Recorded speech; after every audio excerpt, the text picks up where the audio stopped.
มาพี่น้องวันนี้ไปเข้ามาอย่างลูกมาเก็บผักที่ส้มดังคมนะคะบ่ใบเขาเอ้ยเบิ่งเลยทุกคนคนโหกูดยองนี่ก็ขี้ดื้อได้เพิ่นกาพูนได้จะไปหาปลาคำสีเพิ่นบ่ผู้โดยผู้เก็บผักขี้คมน้ำอาอีไปผู้พี่น้องเด็กน้อยกับเจ้าเก็บผักที่ส้มดังคมในเดินน้ำในป่าเด้อทุกคนเพราะว่าเดินน้ำในป่าเดี๋ยวมันก็สิออกผักที่ส้มดังคมไม่ยังแม่เก็บรถลูก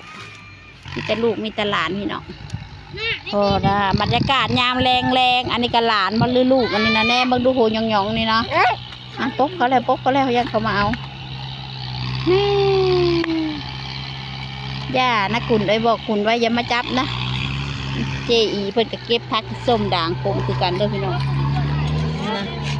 ผักที่ส้มด่างขมเบาแบบภาษาบ้านเอาเนาะเก็บเลยพี่กุ้นเก็บให้ปู่นะคือใช้มีดนะใบแก้มนะเขาเอาไปเลยเขาเอาไปเลยผักขี้ขมนี่มันยังอ่อนอยู่นี่เขาต้องเอาผสมกันยศโอ้อีนายนี่ยศบอกกับพี่นางเบิ่งแม่นแม่นเบิดเนาะเดี๋ยวเพิ่นเก็บผักพอถืองามเจีเพิ่นเก็บใส่เป็นต้มกุ้งอย่าเด้อหัวหยองเด้อหัวหน้าเขาพักหัวหยองเนี่ยเจ็บของหมูเด้อหัวหยองนี่แห้งเก็บคักและหัวหยองนี่ถ้าเบิ่งโลดมันสิเท่าโลดหาเดพ่นแล้วก็ได้คอนใหญ่แท้ลูกมันสิทับตีนมาไปป้าขอมาโอ้เบิ่งแหละคำขี้ดื้อก่อนคนขี้ดื้อผู้นานอีนายอันนี้เป็นแนวนี้เบิ่งดูพี่น้องพวกพอจิลมปองได้เขาเอ้ยเจ้าคือดื้อแท้ลูกฮะจะจริงก็ที่ว่าจะจริงคุณนายพี่น้องขึ้นไปละเป็นละวงละเด้อหลานก้อยจริงลูกจริงอาจจะมาเจ็ดแท้มันนี่ปากแตกแท้มันนี่อย่าไป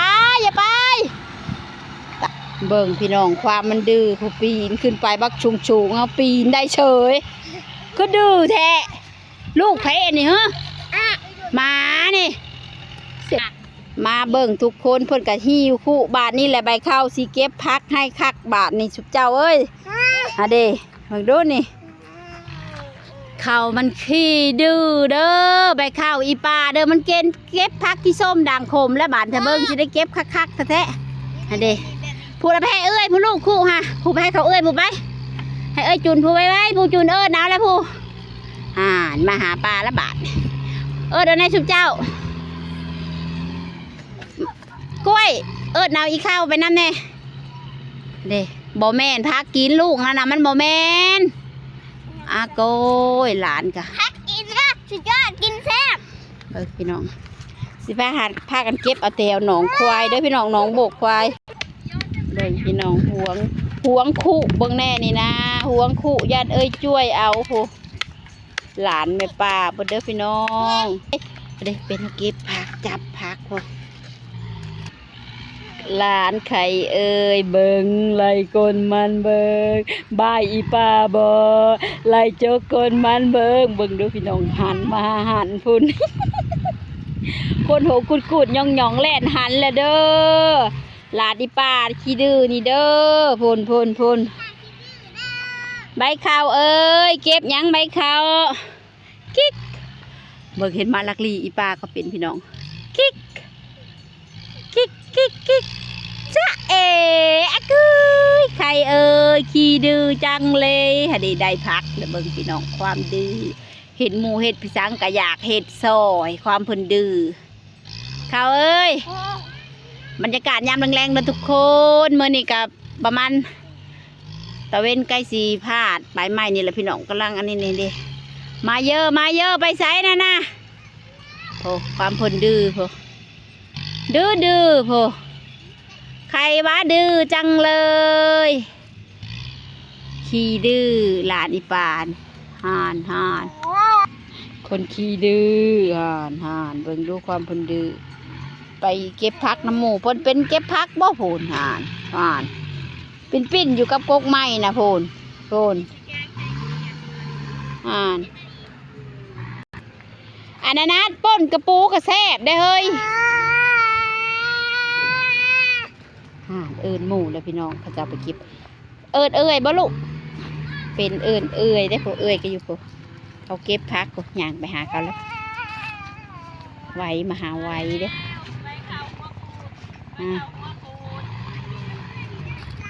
ใบข้าวหัวกูดหัวยองเขาวะเซ็ดบาทนี่เป็นเว้นในเด้อฮะดิเว้นได้ผลกับผลได้ผลเห็นแล้วเก็บแล้วพักล่ะเก็บพักแล้วสาวอีไว้รวยสิแกงสิเขียดบ่เจ้าน่ะ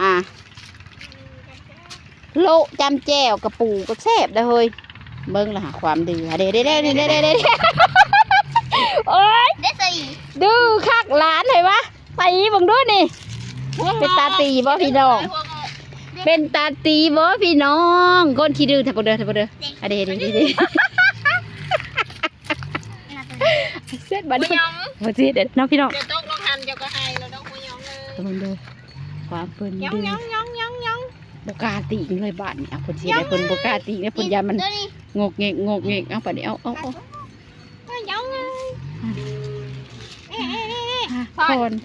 พรเสยพี่น้องเห็นแอลอ่อนๆไว้โอ้ยจะความดีเบิ่งเด้อผ่อนไว้ไหมผ่อนไว้ขาวผ่อนเนี่ยไหนผ่อนไว้ขี้ดื้อเด้อพี่น้องใบข้าวอันเดผ่อนงามผ่อนงามอันเดใบข้าวคือดื้อแท้ลูกโอ้ยหัวหยองทองปุงไข่เอ้ยจะจริงหนึ่งก็จะจริงหนึ่งก็เป็นตาช่างแถดีเอาเช็ดลูกกูปะตกลงนี่พ่อได้บ่ยอมลงบาทนี่โก้ยติดใจไม่งกเงกนี่บ่ยอมลงพี่น้อง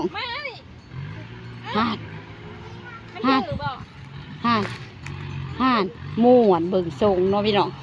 เพิ่นสิมากลิ้นตามไม้ตามนี่เด้ค่ะเด้เอาบ่ได้เอาเพิ่นสิได้เอาเบิ่งความดื้อเด้อทุกคนหั่นเด้เบิ่งดูค่ะปะเละเจะปะละจ้ะจ้ะคือดื้อแท้ลูกฮะหลานพระเจ้าคือดื้อแท้เช็ดบัดนี้เอาบ่ได้เอาบ่ได้เอาดื้อหั่น